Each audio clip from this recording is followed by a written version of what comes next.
আসসালামু আলাইকুম রহমতুল্লাহ। সুপ্রিয় দর্শক, আশা করি আপনারা সবাই ভালো আছেন, সুস্থ আছেন। আমি আপনাদের সাথে আছি আবুল হক, বাফলো বাংলার পক্ষ থেকে। আজকে আমাদের exclusive interview with city of Buffalo's নবনিযুক্ত পুলিশ কমিশনার জোসেফ গ্রামালিয়ার সাথে। আমরা আজকে ওনার সাথে কথা বলবো অ্যাজ এ নতুন পুলিশ কমিশনার হিসেবে উনি পুরো বাফলোর জন্য কী চিন্তাভাবনা করছেন, ওনার সেই চিন্তাভাবনাগুলোকে সামনে রেখে আজকে ওনার সাথে আমাদের এক্সক্লুসিভ এই interview.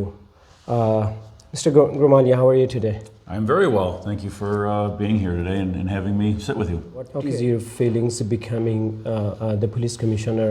And we know that you served for last 25 to 27 years altogether. And also, how is your family is taking this? It's exciting. It's a tremendous honor. We have a fantastic police department that I think integrates very well with the community, and we will look to continue to expand on that. We, in order to be successful, have to work with the community. Commissioner Lockwood was very driven at that, and we're going to do everything we can to expand upon that. So it's definitely an honor to be the police commissioner. So congratulations from our community, from Bangladeshi and Muslim community. Also, this is a really challenging position. So to overcome those challenges and also to improve Buffalo Police Department, what is your plan to keep this city safe and taking the BPD to next level? It is challenging. I think no matter what time you're in, every police commissioner faces challenges. We have to come up with new ways of keeping the community safe that involves a community partnership. What we're looking to do is concentrate very hard on preventing crime.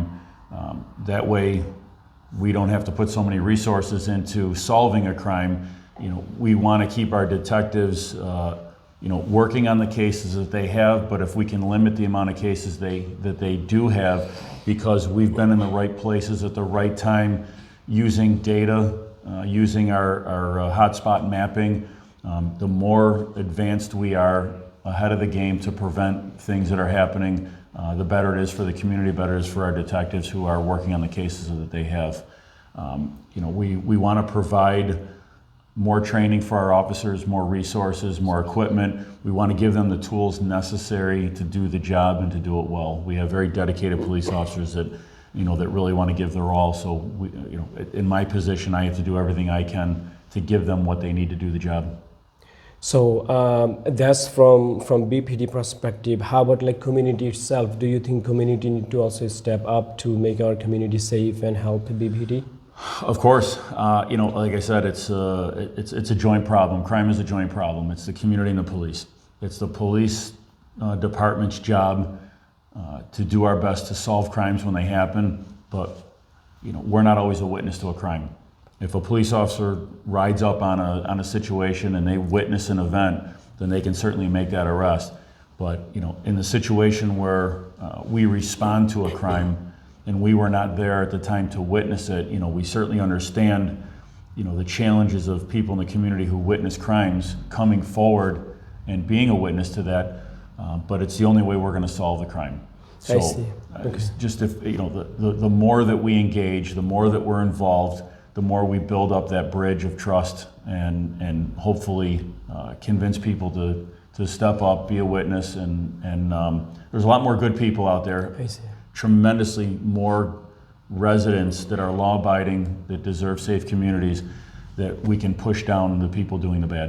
So from your point of view, it goes vice versa. Having really good relation with BPD and the community leaders and the community, then we can definitely solve more or keep the community safe more. If the residents have a level of trust in our officers and in our detectives and in me, they will be more willing to come forward and speak with us. If they don't trust us, then they're not. So that's the constant mantra is community relations and building up that level of trust. So to build that trust, what is your plan from BPD? Community events. Commissioner Lockwood was big on being out in the community. Each district has events that they would have to put on at their district house. He had his, taking it to the streets where he'd bring the command bus out in the communities. That will continue.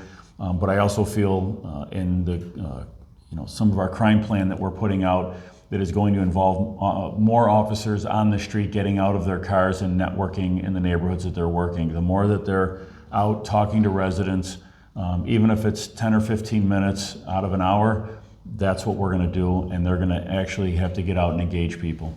I see, okay. So recently, one of the other big issue is school safety.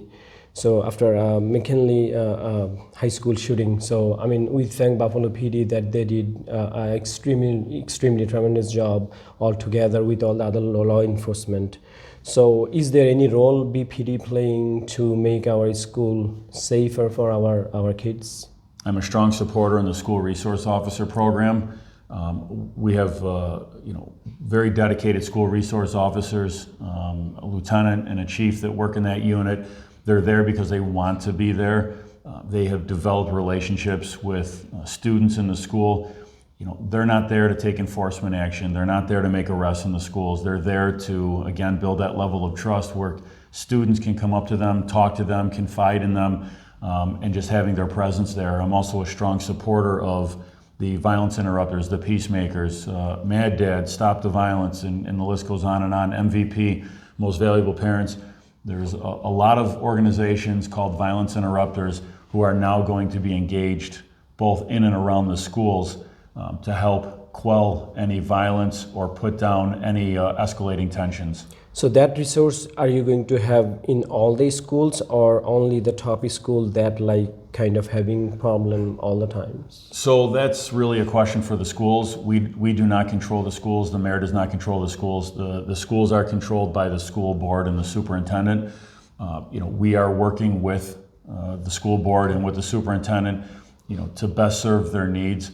We know that there are schools that have a higher level of situations that occur or violent incidents that occur.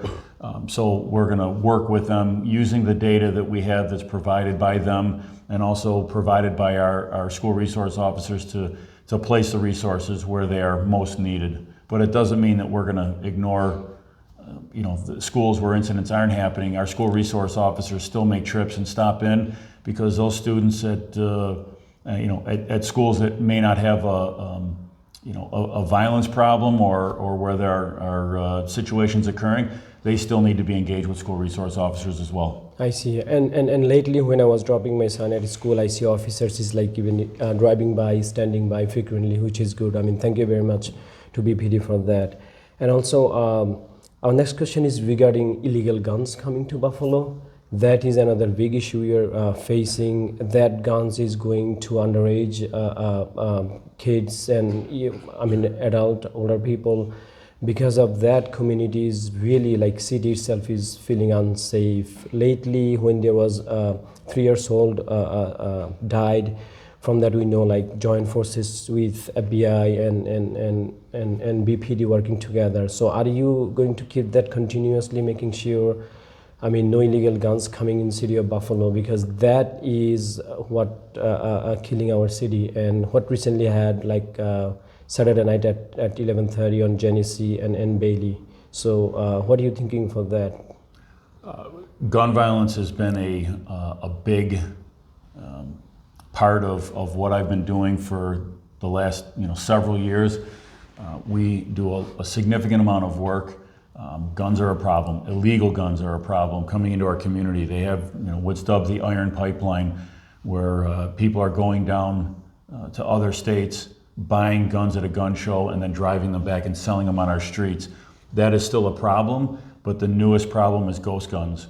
And they don't even have to drive anywhere. They can legally order parts for a gun, put them together, assemble them in their home, which at that point then they become an illegal firearm, and then they sell those. And that's the problem. You don't even have to drive anymore. You can just get them through the mail. So our gun arrests last year were up significantly, and that was driven mainly by ghost guns. We took in 70 ghost guns in 2021, and in 2020 we took in 5. So you can see how that ghost gun problem has exploded. It's a real problem that we are working on a state and federal level, but it's also going to require legislative changes. Laws are going to have to change on that. I see. Okay, so when people are ordering these parts online, is there anything from federal level or from like I'll say FBI that they can track it? Like if somebody is ordering something like that, they can keep their eyes on them?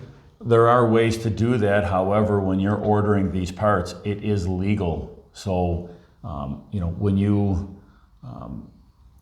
when you want to order the lower part of the gun, which is the what's dubbed the ghost gun because it does not have a serial number on it, there's no law against buying that part. Then they buy the upper part, the slide in the barrel, from a gun manufacturer, and you can buy those parts separately. So we have to do our best to track who's getting these and in what type of volume they're getting them in, because obviously they're going to be assembling them, putting them together, and a ghost gun is not legal. So there is a challenge there. There is a bit of a loophole in the law that needs to be tightened up and changed, but that is a real problem for us.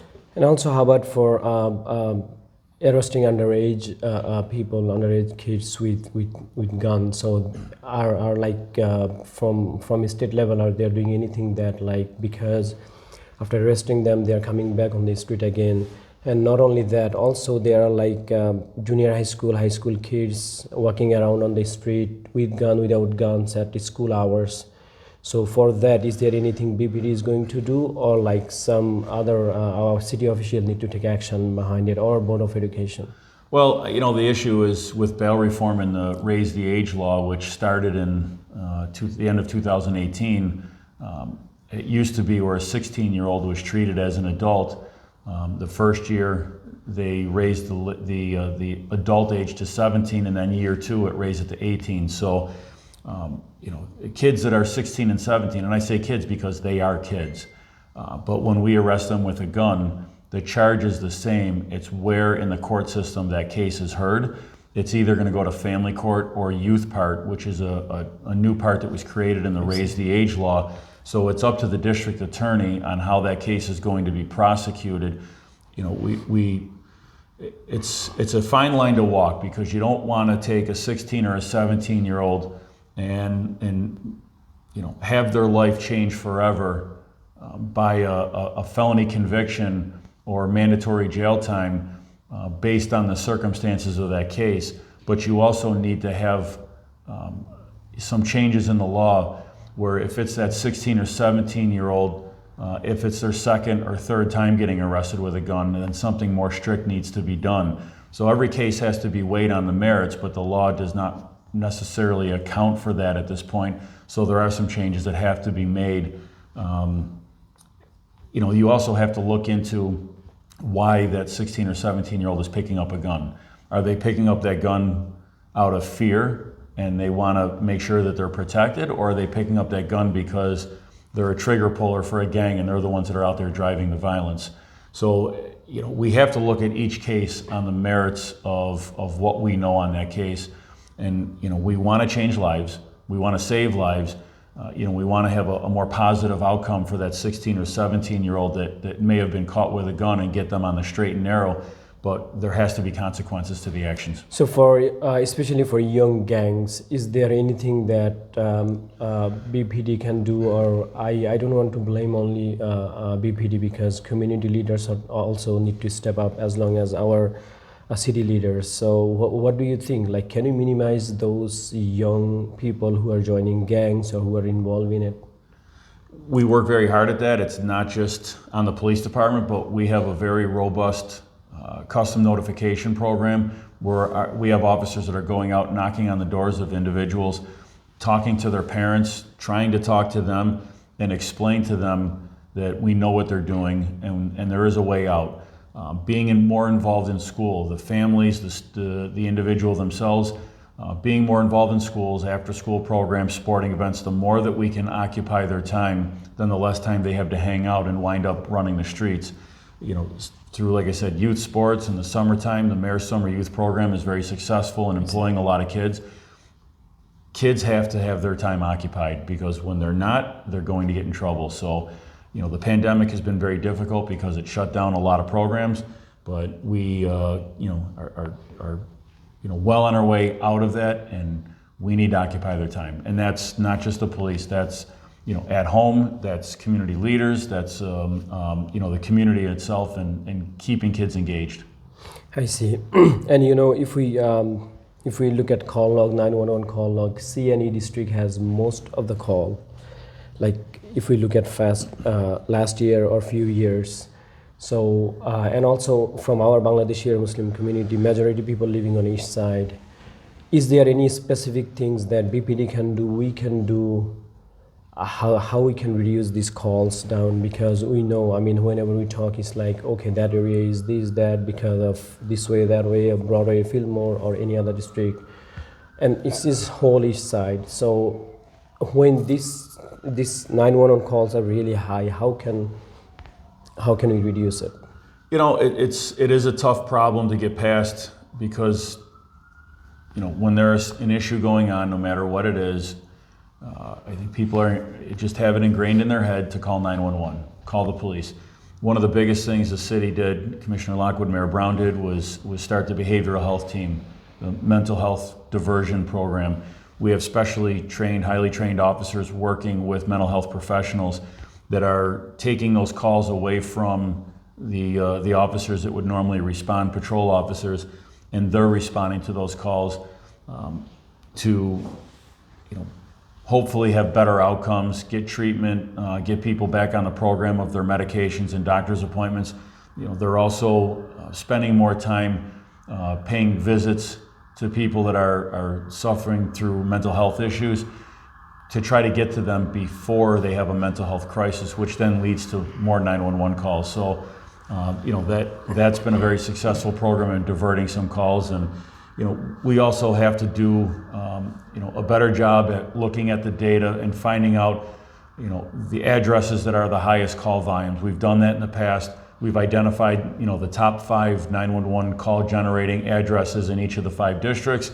And then we use our community police officers to go to those addresses to try to find out why there is such a high call volume at those specific locations, to try to reduce that call volume.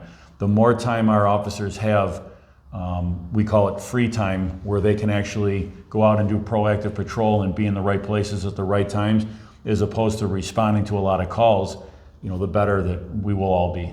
I see. Lately, I witnessed a call, and BPD did extremely nice job and handling it professionally, so which is good, that what you said. So thank you very much for that. And also, and we know that BPD need more newer vehicles and newer more officers, according to people moving in city of Buffalo, comparing the population. So what are the initiatives you're taking for having new vehicles? Because so we had a class that graduated, a class of officers that graduated in December, and they're right in the middle of their field training. They actually end their field training in about maybe 4 or 5 weeks. I believe it is sometime in April. I don't know the exact date of when their field training ends, and then they'll be out on the street working, fully ready to go. We have a class that's in the academy right now. They will come out of the academy in June, and then they will start their field training after that. So we're going to look to continue hiring and keep officers in the academy to keep up with that rate of attrition. As far as cars go, we have cars that are in now and they're being upfitted. It's a long process, but we received a batch of cars and they're being equipped now. We have another number of cars that we just put on the order system, but unfortunately, with the supply chain problem, it takes 5 to upwards of 7 months to get a car in once it's ordered. So we are going to be waiting for those cars to come in. We're going to be ordering more cars again this summer. So we are actually ordering a significant number of cars in this calendar year alone. It's just going to take a while to get them fully outfitted and then get them out on the street. And unfortunately, those are issues that are out of our control. Some of the car issues that we've also had, when they break down because of supply chain problems, chip shortage problems, we have not been able to get parts to get them in. So it's it's something that we've been working at very hard. But this calendar year in 2022, we are going to be, we have ordered and will continue to order a significant number of cars to, as I said earlier in the interview, getting our officers the tools and the resources to do the job is a high priority. We have to give them what they need. I see. So is there any new opening coming up, or like anybody can go just online and apply for it? So when opening comes, BPD will call them. So you have to take an exam. The class that's in now, I think, is the third class. I believe it's the third class that we hired off of. It might be the second, so forgive me on that. But there's an exam that's offered between 2 to 4 years. So if they're not currently on the list, if they did not take the last exam, then they're going to have to wait for the next exam to come up, which potentially could be in as little as a year. It could be a little longer. I'm not really sure. It depends on how many people are on the list, how far down that list we go through the hiring process. If we have a lot of people on the list, then the list will be active longer because we'll still work through that list. If we get through it faster and process through more people, because there are a lot of steps to get through to become a police officer to get hired. I see. So it all depends on how we do with the list, when the next exam will be. So if someone want to apply for, they need to wait for the opening, or Yeah. they can just go to the BPD website career and just apply? No, you're going to have to wait for the announcement of the next exam. I see. Okay. So that will be well advertised. We'll do a recruiting drive. We'll get all the information out. We'll spend a lot of time recruiting, getting that information out where people can apply. Then they will, if interested, they will apply for the exam. They'll sit for the test, and then they have to wait for the results to come out and where they fall on that list. I see. Okay. So another problem we are facing in the neighborhood or in whole city of Buffalo, not only like east side, west side, is going all over that. Unsafe roads means people are over speeding, not stopping on a stop sign, and especially passing red lights. Even yesterday was I was driving, it's like pure red lights and somebody just flew over. So that is putting other people's life in danger. So is there anything like specifically like BPD can do, because our traffic department is not any longer there? So what can we do for that? Well, traffic enforcement is handled at the district level. We have 5 patrol districts, and the officers that are on the street, every officer has the ability to conduct traffic enforcement. We had a traffic division that was primarily used for special events. That was really their primary focus. So it wasn't necessarily that their primary focus was traffic enforcement, because there are a lot of events in the city that needed the use of that services. We have been pushing for the last several years for that traffic enforcement within each district. Each district chief knows the problems that are in their district, knows the problem areas. They get the 311 complaints on where specific traffic complaints are coming from, and it's up to the district chiefs to address those concerns. So we will maintain a higher level of traffic enforcement, but there are also environmental changes that the city has been making. If you look at Niagara Street, that was reduced from 4 lanes down to 2 to slow traffic down.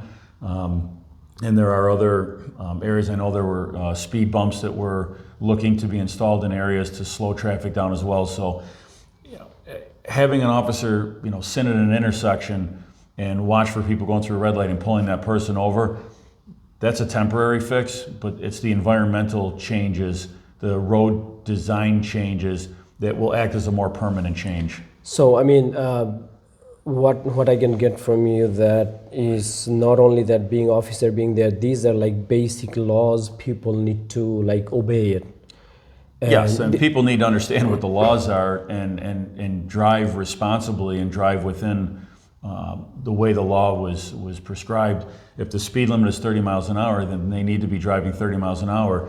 We're not always going to be in every place to catch every speeder, to catch every person going through a stop sign. But when we observe that behavior, then we are certainly going to address it. I mean, especially for red lights, do you think like if BPD take any specific initiative with county sheriff and also state trooper, hey, we want to clean one major street by street, like for example Bailey, okay, we want to do something on this like for at least day or two, and call the media and let them know like if you cannot speed, especially for red lights. So like waking up people Is there anything we can do?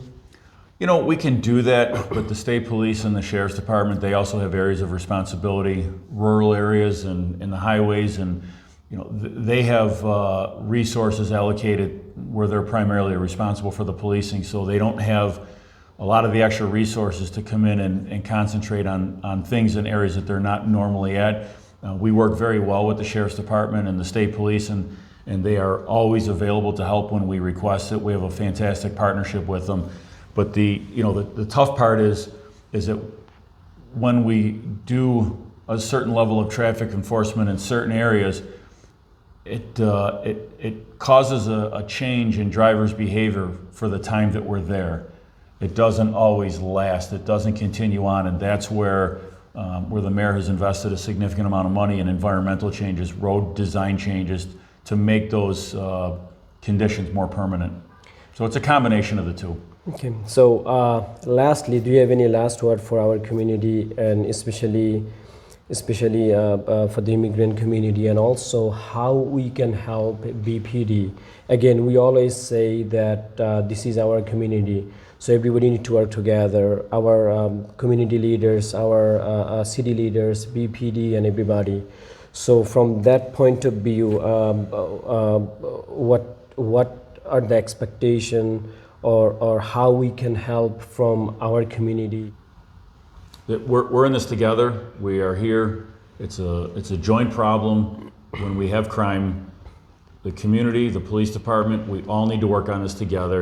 To the immigrant community, if you're new in America, if you're new in the city of Buffalo, don't be afraid of the police. Come to us, trust in us, cooperate with us, use some of your community leaders that have been here.